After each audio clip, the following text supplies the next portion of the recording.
Hello, welcome to the review in a few and to the crazy world of Porsche family hatchbacks.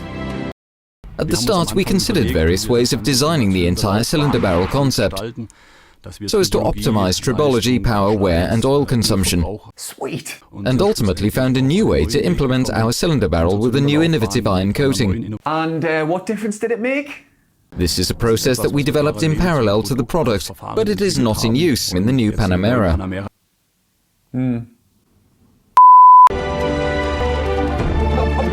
Crazy world of Porsche family hatchbacks.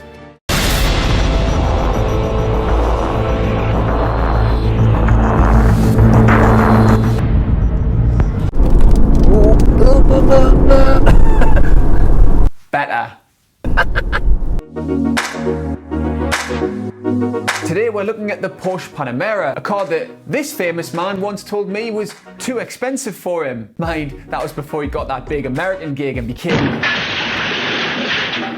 What was that?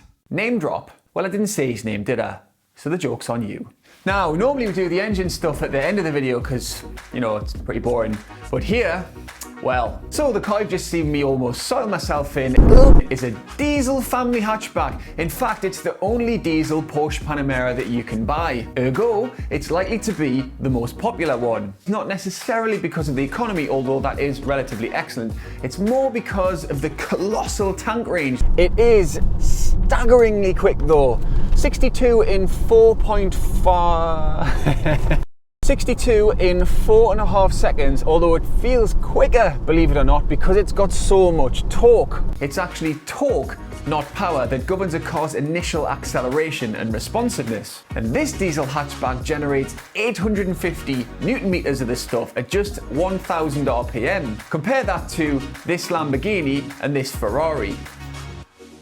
There are of course some petrol ones, starting with the base model 6-cylinder, going up to the 6-cylinder hybrid, which has a bit more power, and then the 4S. By far the most insane version is the Turbo S Hybrid, which is Porsche's answer to the Toyota Prius. Not really. That's because Porsche's real Prius rival is the 4E Hybrid, obviously, which is actually a match on the MPG front, although performance-wise it's like comparing this to this. And it's 4 times the price, but we'll skip past that. So they're all quick, but the last thing you need to know about this diesel in particular is the sound it makes. Listen to this. This all of course comes at a cost. The Panamera range starts at a mere 66,000 but then goes up to near enough 150.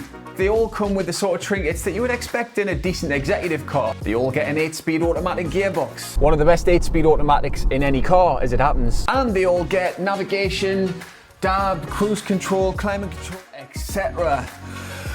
However, Porsche is the master when it comes to handing you an options list and, well, screwing you with it basically.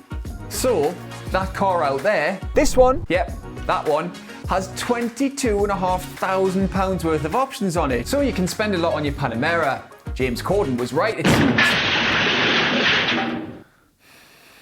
Let's move past all that, finally, and on to the main question. Is it any good?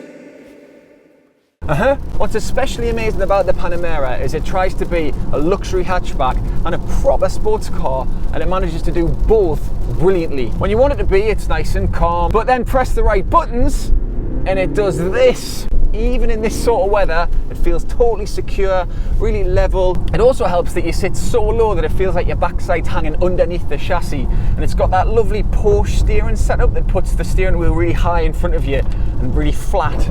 It's a little thing, but it makes a difference. It sort of feels like you're driving a touring car or something. And the steering itself comes straight from the book of 911.